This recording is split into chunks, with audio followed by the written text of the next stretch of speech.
Hello friends, welcome to my channel. ఈరోజు మనం వినాయకుడికి ఎంతో ఇష్టమైన మోదకాలు రెసిపీ ప్రిపేర్ చేద్దాం. నేను పచ్చి కొబ్బరితో చేస్తున్నా. ముందుగా కడాయి స్టవ్ పైన పెట్టి అది వేడెక్కాక కొద్దిగా నెయ్యి వేయాలి. ఇప్పుడు ఈ నెయ్యిలో పావు కప్పు వరకు బొంబాయి రవ్వ వేసి ఫ్లేమ్ని లో ఫ్లేమ్ మీద పెట్టి కలర్ చేంజ్ అయ్యే వరకు వేయించాలి. ఇప్పుడు ఈ రవ్వ కొద్దిగా కలర్ చేంజ్ అయింది కదా, ఇప్పుడు స్టవ్ ఆఫ్ చేసుకొని ఈ రవ్వని ఒక ప్లేట్లోకి వేసుకోవాలి. ఇప్పుడు ఈ ప్లేట్ పక్కకు పెట్టేసి ఇదే కడాయి స్టవ్ పైన పెట్టి స్టవ్ ఆన్ చేసుకోవాలి. ఇప్పుడు ఈ కడాయిలో 3/4 కప్పు బెల్లం వేసుకోవాలి. నేను ఆల్రెడీ మెజర్మెంట్ తీసుకుంటున్నా. ఇప్పుడు ఈ బెల్లంలో కొద్దిగా వాటర్ వేయాలి. 3 to 4 టేబుల్ స్పూన్స్ సరిపోతాయి, ఎక్కువ అవసరం లేదు. ఇప్పుడు ఈ బెల్లం కరిగి తీగపాకం వచ్చే వరకు ఉంచాలి. ఈ బెల్లం కరిగే వరకు ఫ్లేమ్ని మీడియం ఫ్లేమ్లో పెట్టి తర్వాత లో ఫ్లేమ్లో పెట్టుకుంటే సరిపోతుంది.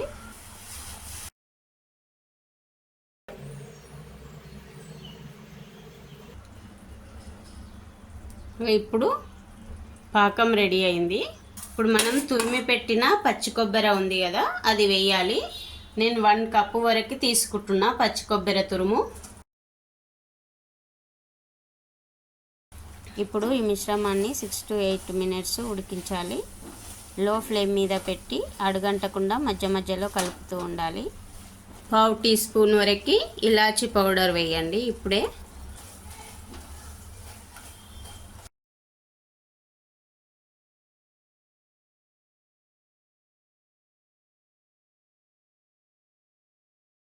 ఇలా దగ్గరకు పడాలి.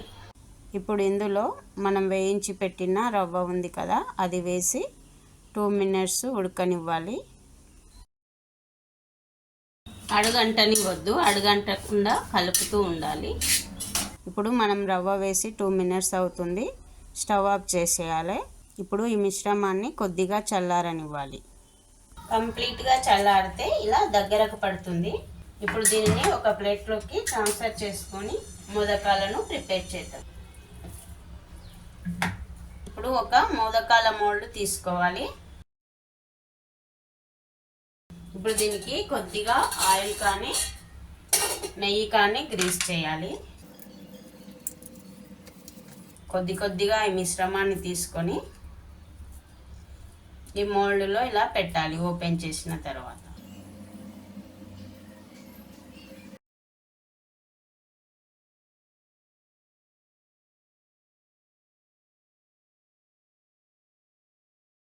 ఇందులో పెట్టిన తర్వాత ఇలా గట్టిగా ప్రెస్ చేయండి. ఒకసారి చేసి ఇలా ఓపెన్ చేసి తీస్తే సరిపోతుంది. ఇలా మోదకాల షేప్లో వస్తుంది. మిగతాయి కూడా ఇలాగే ప్రిపేర్ చేయాలి.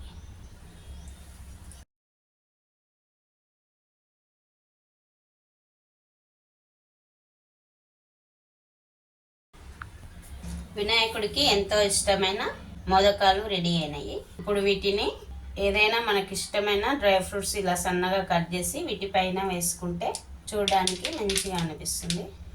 ఈ రెసిపీ కనుక నచ్చితే మీరు ఒకసారి ట్రై చేసి మీకు ఏ విధంగా వచ్చిందో కామెంట్ సెక్షన్లో చెప్పండి. అదేవిధంగా నా వీడియో కనుక నచ్చితే ఒక లైక్ చేసి నా ఛానల్ని సబ్స్క్రైబ్ చేయడం మర్చిపోకండి. ఇంగ్రీడియంట్స్ డిస్క్రిప్షన్లో ఉంటాయండి. Thanks for watching.